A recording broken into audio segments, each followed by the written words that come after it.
இவன் மன்னிக்கப்பட்டவன் அங்க என்னுடைய நியாயத்தை எடுத்து அவர் பேசிட்டு இருக்கிறாரு. ரொம்ப ஜாக்கிரதையா இருக்கணும் பாருங்க. அவர் என்ன பேசுறாருன்னு தெரியணும், என்ன செஞ்சிருக்காருன்னு தெரியணும். ஏதாவது ஒரு இது நடந்துருச்சுன்னா ஒரு லாயரை வைக்கிறீங்க இல்லையா? எதுக்கு? நமக்காக அங்கே பேசுறதுக்கு ஒரு ஆள் வேணுமே, நல்லா எடுத்து நம்ம பாயிண்ட் பை பாயிண்டா எடுத்து குற்றஞ்சாட்டுகள் எல்லாம் ஒன்றும் இல்லாமக்கக்கூடிய ஆளாக இருக்கணும். அதுக்கு தான் லாயரை வைக்கிறீங்க. அவர் பாருங்க, உங்களுக்கு விசாரணை நாள் அன்னைக்கு உங்களை ரெடி பண்ணுவார், கூப்பிட்டு உட்கார வச்சு எப்படி பதில் சொல்லணும்னு ரெடி பண்ணுவார். ஏன்னா சில ஆளுங்க பதில் சொல்லியே சொதப்பிடுவாங்க.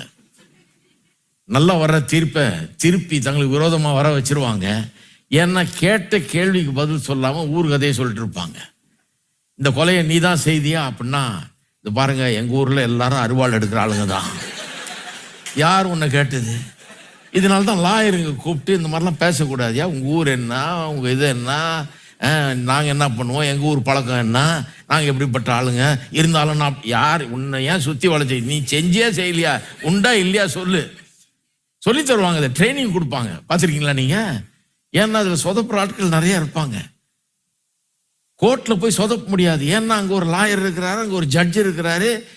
நீங்கள் சொல்றது அப்புறம் அந்த லாயர் சொல்றது, இதன் அடிப்படையில் தான் தீர்ப்பு வரப்போகுது. நீங்கள் தொங்க போறீங்களா இல்லை வீட்டுக்கு போக போறீங்களான்றது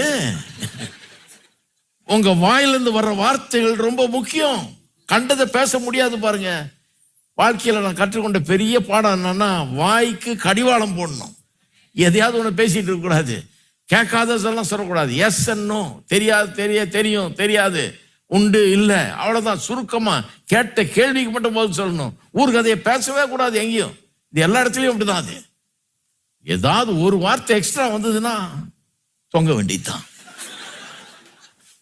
அப்படி சொன்னாதான் நல்லா விளங்குது பாருங்க. என்ன பண்றது, நாங்கள் எப்படி சொல்றோம் அப்படிதான். அது நம்ம வாயிலிருந்தே சொல்லிடக்கூடாது. அதை நம்ம உலகத்தினுடைய கோர்ட்லயே அது அவ்வளவு முக்கியம்னா, தேவனுக்கு முன்பாக அது எவ்வளவு முக்கியம். நாம சொன்னபடிதான் ஆக போகிறது. இயேசுவை சொல்றார், அவன் சொன்னபடியே ஆகும்னு.